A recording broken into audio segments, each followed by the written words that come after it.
Bizə rişqənd eləyən səndən utanmırmı ağam? Bizə rişqənd eləyən səndən utanmırmı ağam? Səni danmaqla həqiqətləri danmırmı ağam? Səni danmaqla həqiqətləri danmırmı ağam? Nə var imkanı genişdir, var dövləti var. Yaradılmışları qul hesab edir. Belə insanlara çatmır, niyə dövlətdə deyil? Bəndənim bəndədən üstünlüyü təqvada olar. Var adam imanı var, imkanı yox, yoxsuldur deyə imkanlıya bir parça çörək üçün quldur.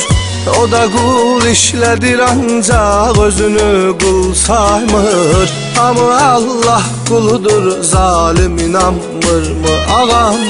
Hamı Allah quludur, zalim inanmırmı ağam?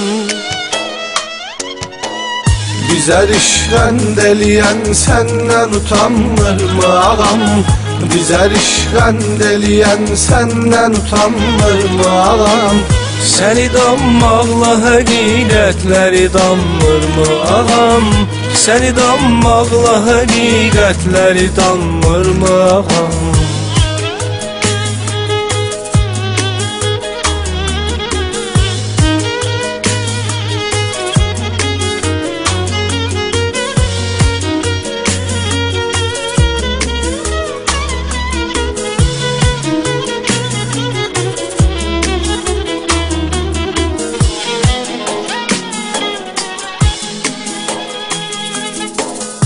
Həyat olduqca gözəldir, düşünür cahil adam.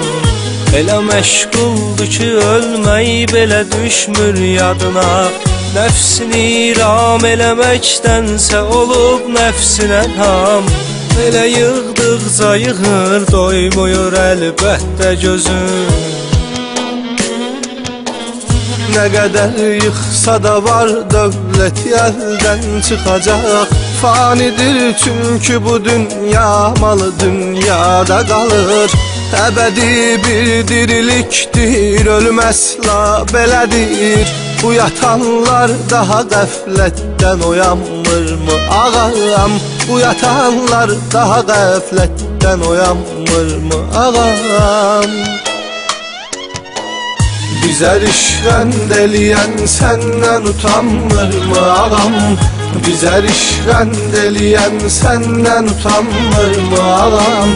Səni danmaqla həqiqətləri danmırmı ağam? Səni danmaqla həqiqətləri danmırmı ağam?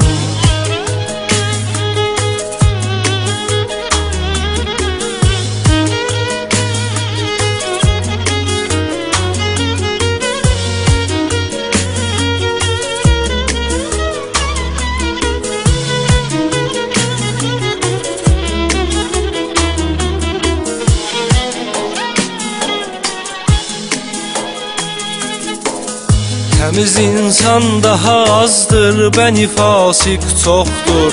Dindirirsən cəmi möminlərə rişqənd eləyir.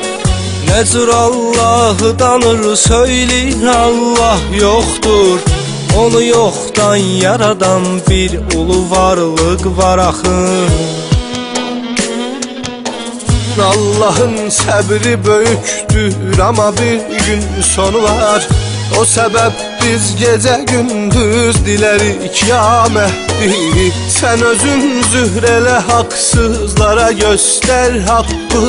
Fani yer kürrəsinin çərxi dayanmırmı ağam? Fani yer kürrəsinin çərxi dayanmırmı ağam? Bizə rişqənd eləyən səndən utanmırmı ağam? Bizə rişqənd eləyən səndən utanmırmı ağam? Səni danmaqla həqiqətləri danmırmı ağam? Səni danmaqla həqiqətləri danmırmı ağam? Bizə rişvənd eləyən səndən utanmırmı ağam? Bizə rişvənd eləyən səndən utanmırmı ağam? Səni danmaqla həqiqətləri danmırmı ağam? Səni danmaqla həqiqətləri danmırmı ağam?